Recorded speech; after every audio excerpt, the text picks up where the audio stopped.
Good morning. कैसे हैं आप सभी को मेरा प्यार भरा नमस्कार। मैं ज्योति शर्मा अपने यूट्यूब चैनल में आप सभी का हार्दिक स्वागत करती हूँ। तो दोस्तों, आज मैं आई हूँ ब्लॉग स्टार्ट करने के लिए अपने ऊपर क्यारियों में, अपने पीछे आंगन में।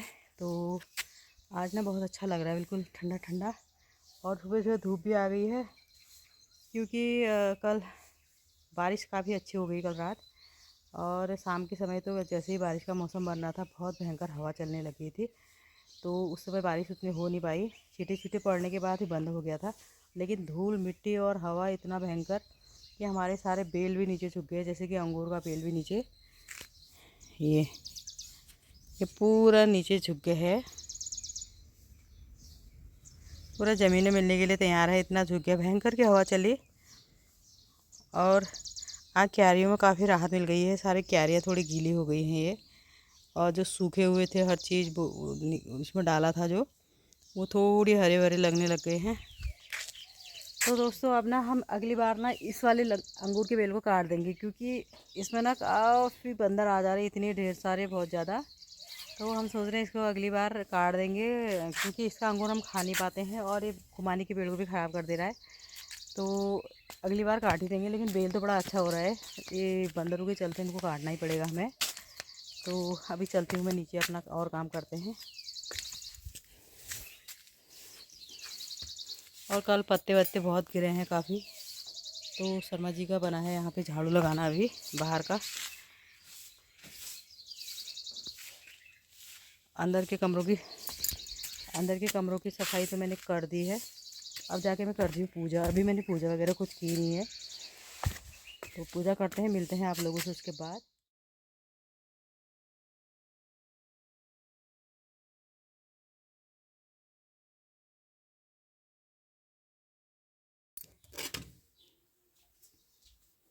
तो मैंने ये आलू भी छील के रख दिए हैं, बनाते हैं इसके पराठे।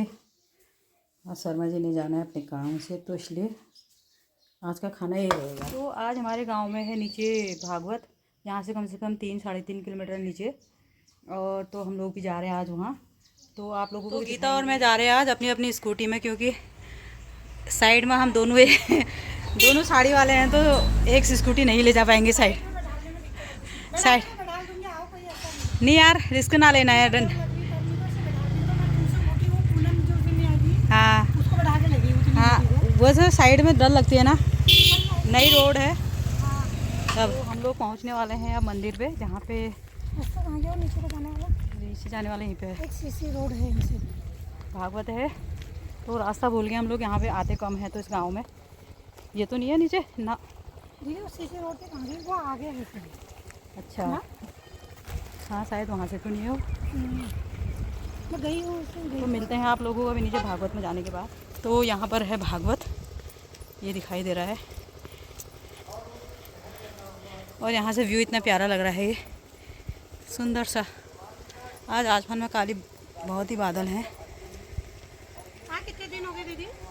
यार आज 4-5 दिन हो गए मुझे लग रहा है, मैंने भी ऐसा गिने तो नहीं है, ध्यान नहीं है मुझे, लेकिन 4-5 दिन हो गए होंगे, शायद 4 तब भी हो गए होंगे।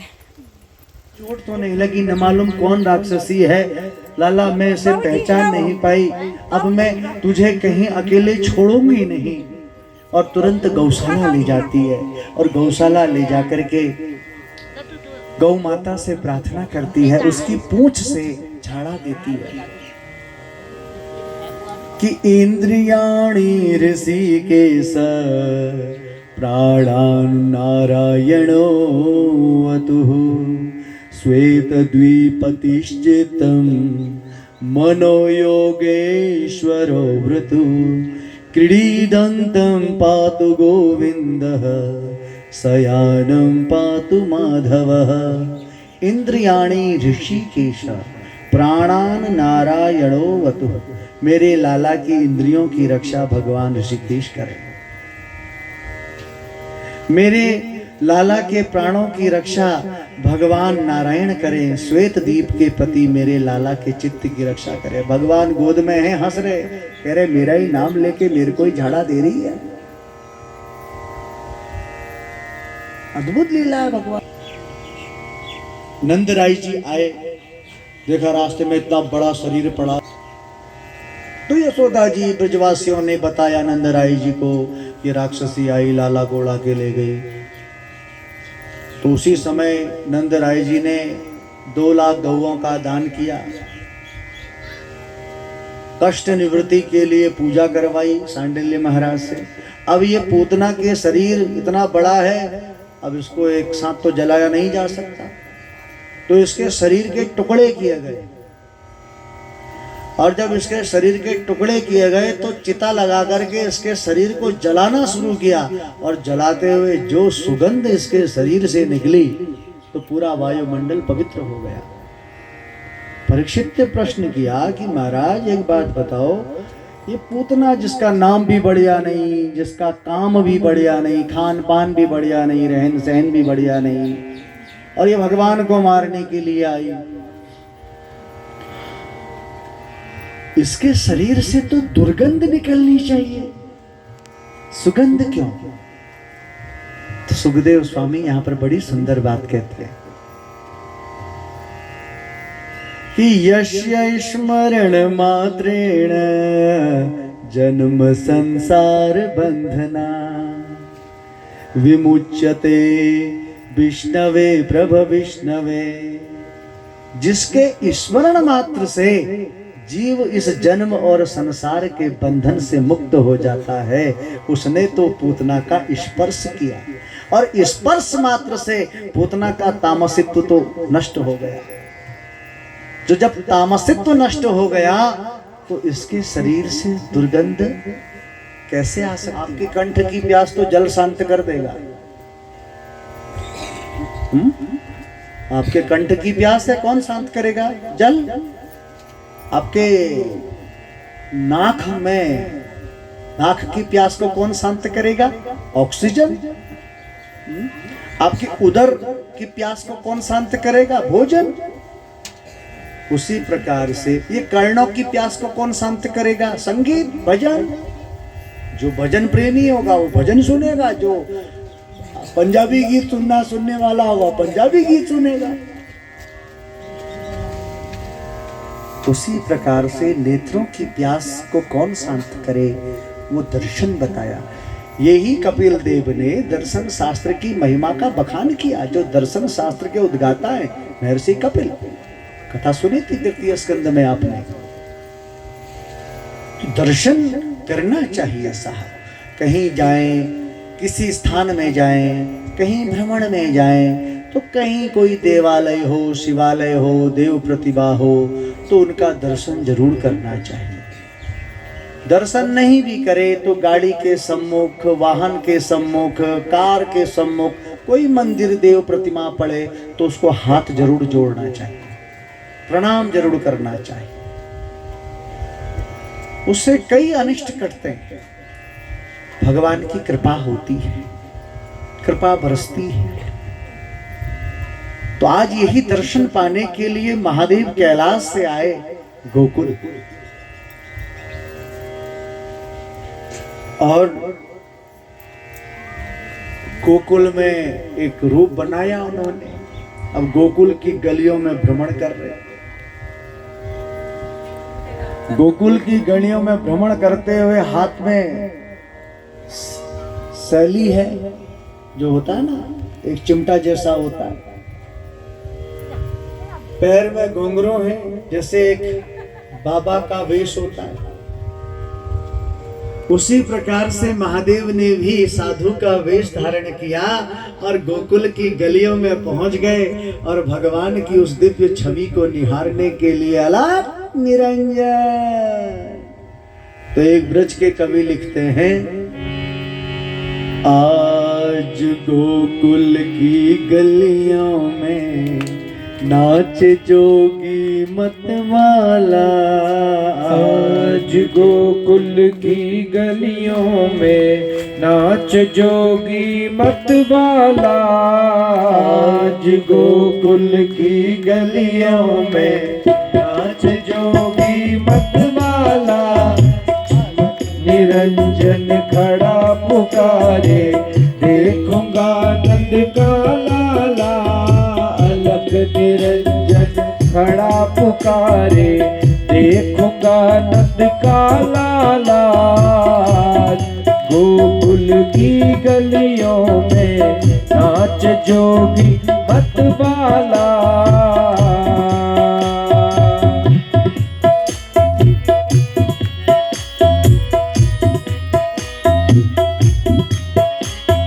शैली श्रृंगी लिए हाथ में और डमरू त्रिशूल लिए, शैली श्रृंगी लिए हाथ में और डमरू त्रिशूल लिए, चमक छमा छम नाचे जोगी दृष्टि मन में चाह लिए, चमक छमा छम नाचे जोगी दृष्टि मन में चाह लिए। पग में नूपुर छम छम बाजे, कर में जपते हैं माला, पग में नूपुर छम छम बाजे, कर में जपते हैं माला। आज गोकुल की गलियों में नाच जोगी मतवाला, गोकुल की गलियों में नाच जोगी मतवाला। अलग निरंजन कहा महादेव ने नंद द्वार पर, तो यशोदा ने भेज दिया दासी को, दासी जरा देख तो द्वारे पे कौन है अलग निरंजन कहने वाला। दासी आई, बोली माई बाहर एक जोगी बाबा आए हैं। अच्छा ले दासी, थोड़ा सा ये एक परात में, एक थाल में थोड़ा कुछ आभूषण रत्न, कुछ मिष्ठान, कुछ वस्त्र इत्यादि दे दे, याचकी हैं।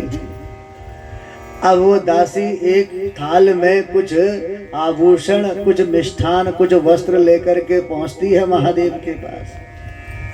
बोली बाबा ये लो भिक्षा। महादेव कहने लगे अरे देवी मैं इससे क्या करूंगा, ये तो सब पत्थर है हमारे लिए, मैं तो केवल और केवल एक बार नंदलाल का दर्शन करना चाहता हूँ, बस मुझे एक बार लाला का दर्शन करा दो, वही मेरी भिक्षा है। दासी कहती है माई यशोदा से कि माई वो बाबा कहता कि मुझे एक बार नंदलाल का दर्शन करना है। माई भयभीत हो गई, बोली ना बाबा ना, मैं अपने लाला को आप कहीं नहीं दूंगी। बोले मेरे लाला 7 दिन को भयो, ये पूतना राक्षसी ले गई, 6 महीने का भयो तो ये सकटासुर पता नहीं, अब ये पता नहीं कौन है, इसलिए ना तू कह दे जोगी से तुझे भिक्षा लेनी है तो ले, नहीं तो जा।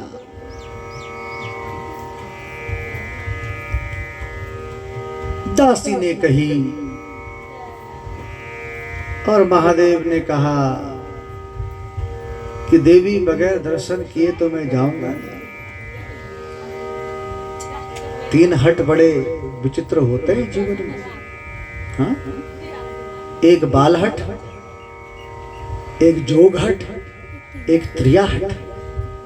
त्रिया हट यानी स्त्री हट हो गया, बनारसी साड़ी चाहे क्या बटे ले लियाओ अल्लाह, नहीं तो जाओ के हुक को पानी बंद। अब भैया कोराला आदमी बेचारा आज जोड़ना पड़ो। अरे तो ये त्रिया हट, बाल हट बच्चा जो जिद करता है,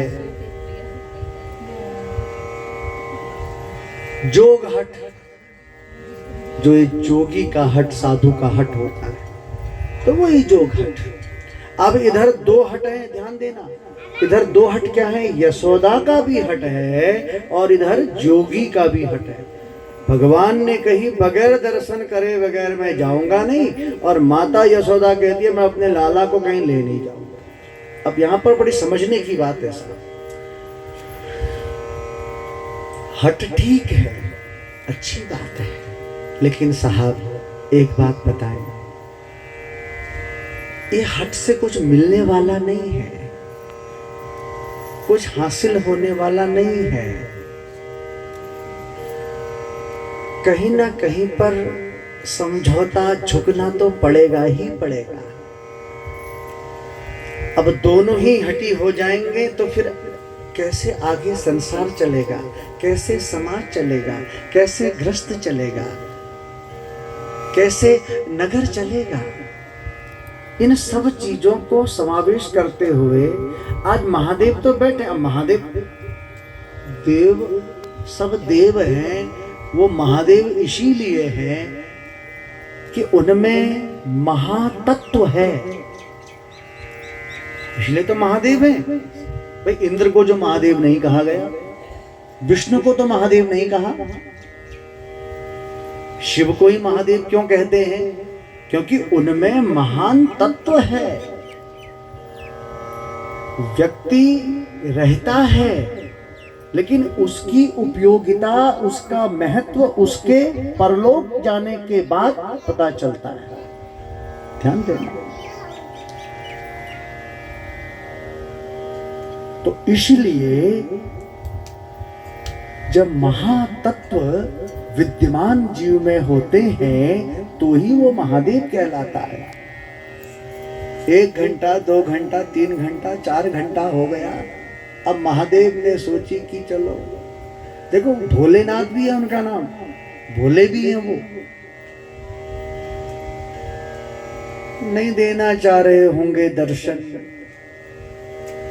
और जब कोई भी भक्त आर्त भाव से भगवान का सुमिरन करता है, आर्त भाव का मतलब एक बात बताऊं, न जाने कौन से गुण पर दया निधि रीझ जाते हैं। बड़ा सुंदर एक भाव है। गुण पर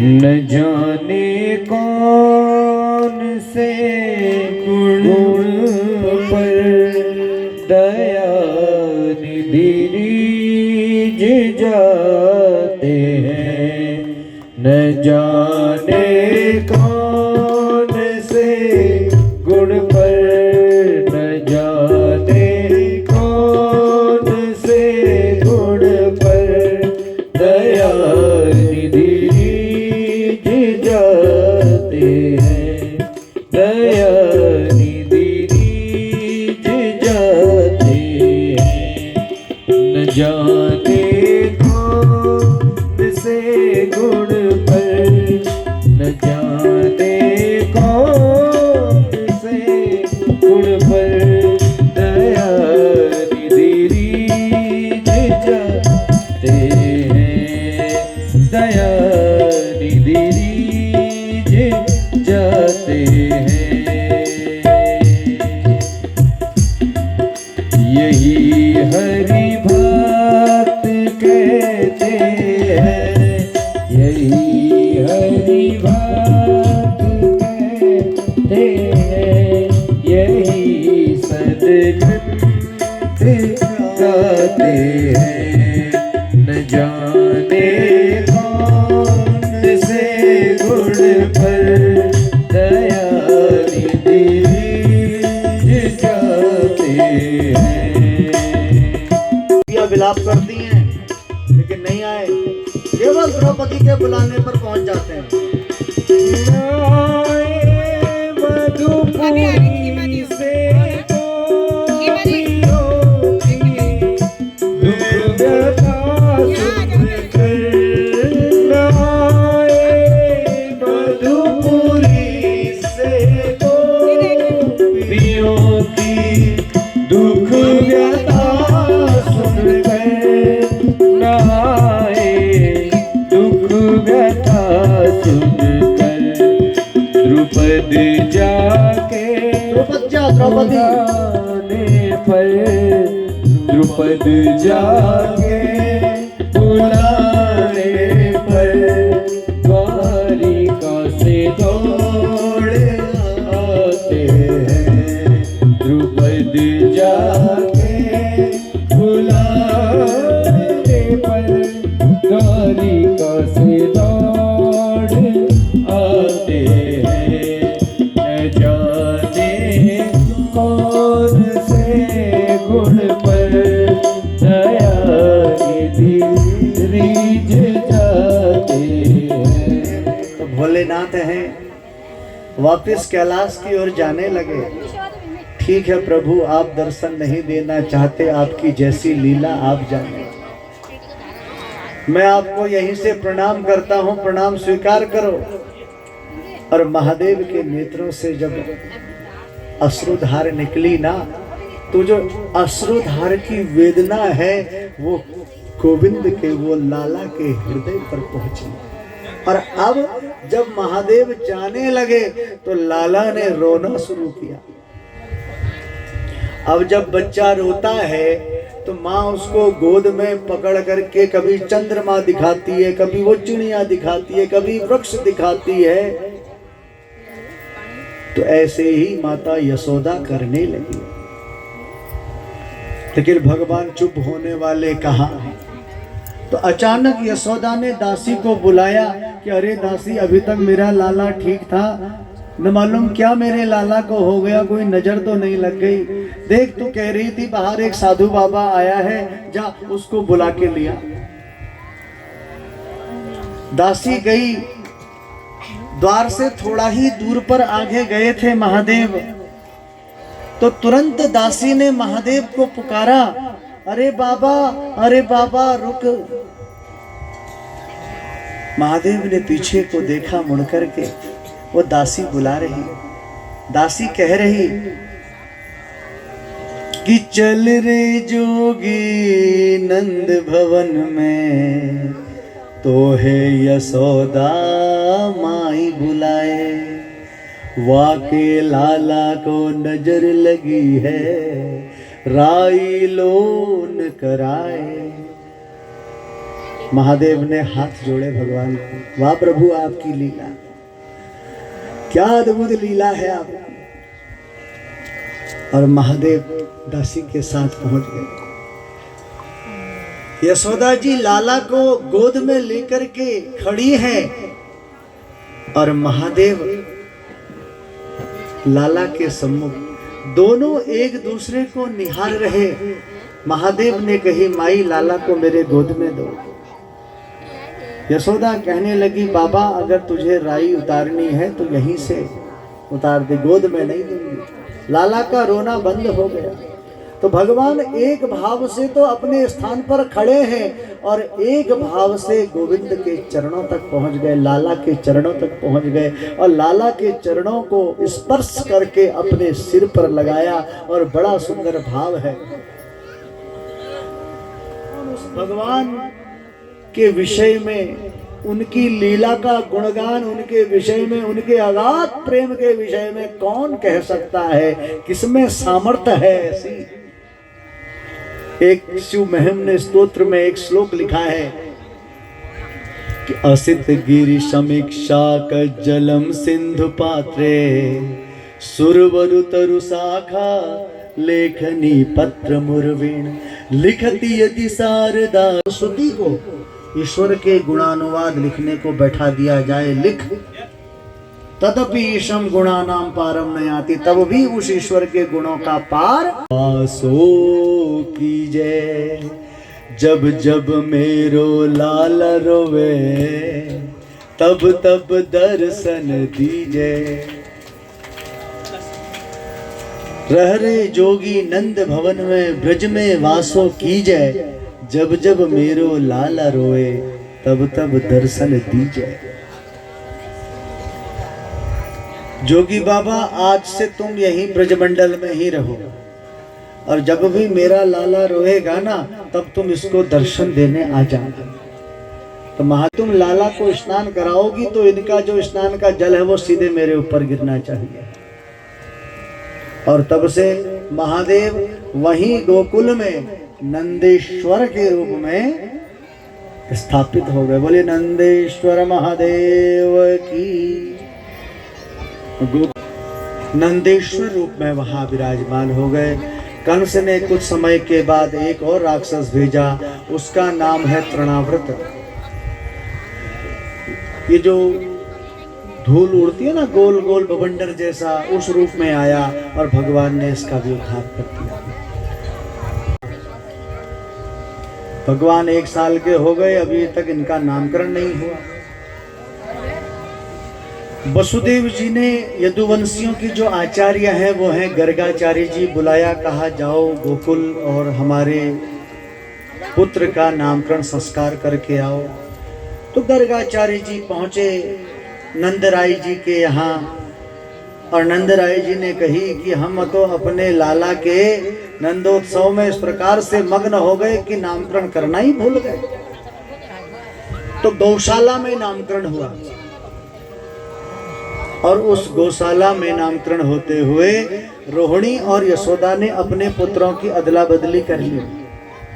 और जैसे ही गर्गाचार्य जी ने यशोदा के गोद में बालक देखा, तो गर्गाचार्य जी तो त्रिकालदर्शी संत हैं। उनकी एक पुस्तक भी है जिसको कहते हैं गर्ग संहिता। इसमें कृष्ण भक्ति का उद्भव दर्शाया गया है, गर्ग संहिता। इसमें थोड़ा नियमावली भी बताई गई है कि पूजा विधि क्या है, पढ़ना चाहिए।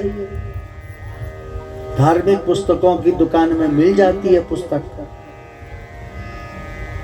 तो गर्गाचार्य जी ने यशोदा की गोद में जो बालक देखा और तुरंत कहा कि अयम ही रोहिणी पुत्रो रमयन सुहृदो गुणै आख्यास्ते राम इति बलाधिक्याद बलम विदु। माता, जो तुम्हारी गोद में पुत्र बैठा है वो तुम्हारा नहीं है, वो साक्षात रोहिणी जी का पुत्र है। और माता ने तुरंत अपने हीरे की अंगूठी उतारी और गर्गाचार्य जी को दे दी। आपस में, वो कथा में तो है ही नहीं ना। जब कथा में आपका ध्यान नहीं है तो आप कैसे भक्ति करोगे? तो कैसे आपकी व्यथा मिटेगी? फिर कहोगे मैं तो दुखी हूँ, मैं तो पीड़ित हूँ, उजा मुगे यो हरो, उजा मुगे ऊ हरो। अरे तो किला हरो, ध्यान कांचो।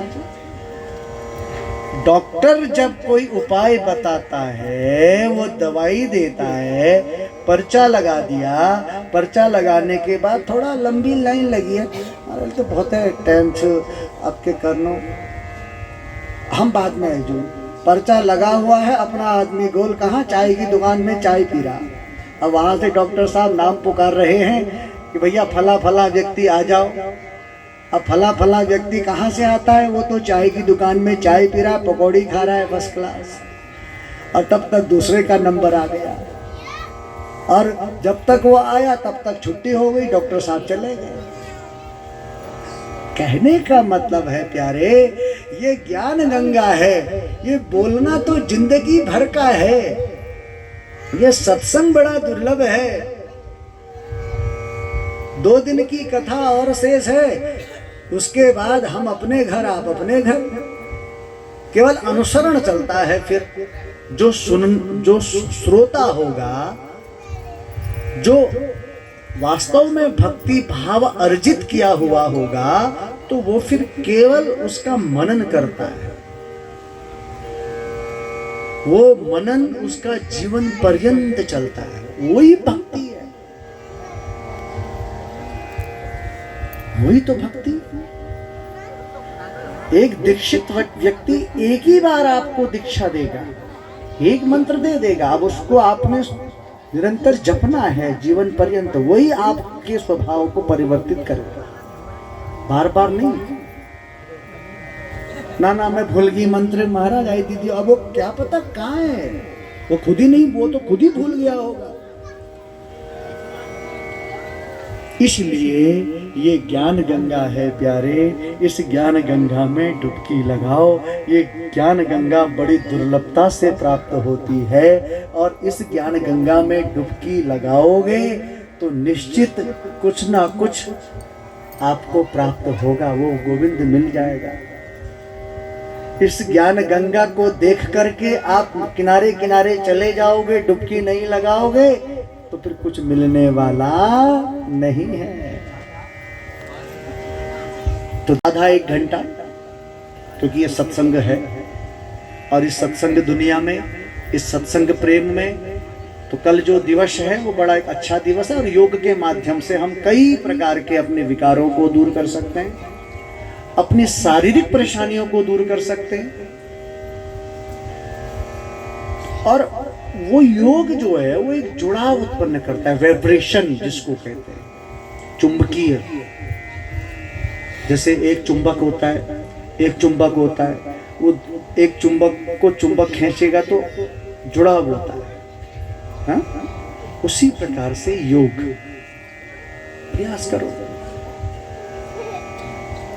राम राम हरे हरे। और ये एक तारक मंत्र है साहब, बहुत बड़ा मंत्र है। कैसे ही इसको उच्चारण करिए, ये तारक है, ये कल्याण करेगा। इसीलिए तो कृष्ण कहा गया कि अंधकार से ज्ञान की ओर ले चलने का नाम कृष्ण। हमारे हृदय में, हमारे मन में जो विकार रूपी दुष्ट बैठे हैं, काम क्रोध लोभ मोह, ये सब दुष्टों का दमन जो कर दे और मन हृदय को विकार मुक्त कर दे और सुंदर प्रकार से ज्ञान का प्रकाश, भक्ति का प्रकाश भर दे, उस तत्व को कृष्ण कहा गया, उसे कृष्ण कहा गया। आज ये पूतना को भगवान ने मार दिया। पूतना कौन है? ये वासना है, ये अपवित्रता है। तो हमारे देह, ये देह क्या है? गोकुल है, बताया ना, शरीर गोकुल है। गोकुल में वासना पहले आई तो भगवान ने ये पूतना को मार दिया। ये शकटासुर कौन है? ये लोभ है, ये आया इसको मार दिया। तृणावृत्त क्या है? ये मन की चंचल वृत्ति है, घूमता रहता है, भगवान ने इसको मार दिया। तो कृष्ण कहने से तर जाएगा, बात यह है। तो कृष्ण और अनेक नाम रखे, इनके अनेक नाम हैं, वासुदेव, श्याम और अनेक नाम, लेकिन कृष्ण रखा। तो कृष्ण और बलराम इनका नामकरण हुआ। और कृष्ण बलराम नामकरण के बाद धीरे धीरे भगवान की बड़ी सुंदर सुंदर बाल लीलाएं हुई। आज माता यशोदा के आंगन में भगवान नाच रहे, माता यशोदा नचा रही। सुखदेव कहते हैं परीक्षित से, राजन जिसके इशारे से संपूर्ण ब्रह्मांड नृत्य करता है, आज वो माता यशोदा के इशारे से नाच रहा। इसका मूल कारण क्या है? कि प्रेम के वशीभूत सुरेश हो जाहि निरंतर ध्यावे, ताहि अखंड अनंत अनादि, अछेद्य अवैद्य सुवेद बतावे। कि नारद से सुख व्यास रहे, पचहार को पुनि पार न पावे। ताहि अहीर किछो हरिया, छचिया भरी छाजबे नाच न जावे। नचा रही है भगवान को माता यशोदा। सुखदेव कहते हैं राजन, यही तो प्रेम रूपी भाव है, कि माता यशोदा में जो प्रेम रूपी भाव है,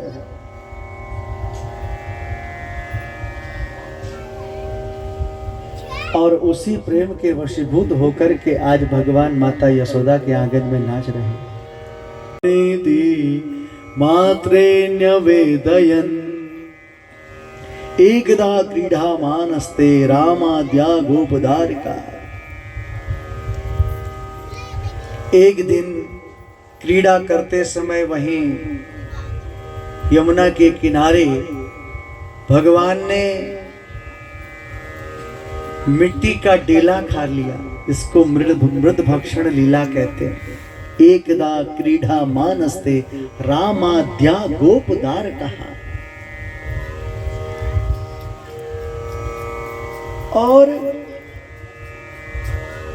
उस मिट्टी को जब खाया तो किसी ने माता यशोदा से कह दी कि मैया मैया तेरे लाला ने माटी खाई है। तो माता यशोदा आई और लाला को डांटने लगी। लाला ने कही मैया मैंने माटी नहीं खाई। तो सुखदेव कहते हैं राजन बड़ा सुंदर यहाँ पर दृश्य है। भगवान माता यशोदा से कहते हैं कि नाहम भक्षितवानम्ब सर्वमिथ्याभिशंसिनः यदि सत्यगिरस्त्रीहं समक्षं पश्य मे मुखम। माता मैंने माटी नहीं खाई, ना हम भक्षित वानम्ब, मैंने नहीं खाई माटी। और सर्वे मिथ्या भी संसिना, ये सभी मिथ्या माने झूठ, सब असत्य कह रहे हैं। और यदि तुझे यकीन नहीं होता तो यदि सत्य गिरस्त्री हम समक्षम पश्चिमे मुखम, मेरे मुख में देख ले। और जैसे ही भगवान ने अपना मुख खोला तो पूरे ब्रह्मांड का दर्शन भगवान ने माता यशोदा को करा दिया साहब। तो भगवान की लीला है। और जहां पर माता यशोदा पूछ रही ना प्रश्न, वो दर्शन भी करा दिया। पूरा गोलोक ब्रजमंडल सब, पूरा ब्रह्मांड सब। तो यहां पर बात यही तो आती है कि चतुश्लोकी भागवत में तो भगवान ने इसकी पुष्टि करी है। प्रविष्टान्य प्रविष्टानि तथा तेषु न तेष्वहम्, मैं सब में हूं, सब मुझ में। ये संपूर्ण चराचर विश्व अखिल ब्रह्मांड सब भगवान के मुख में,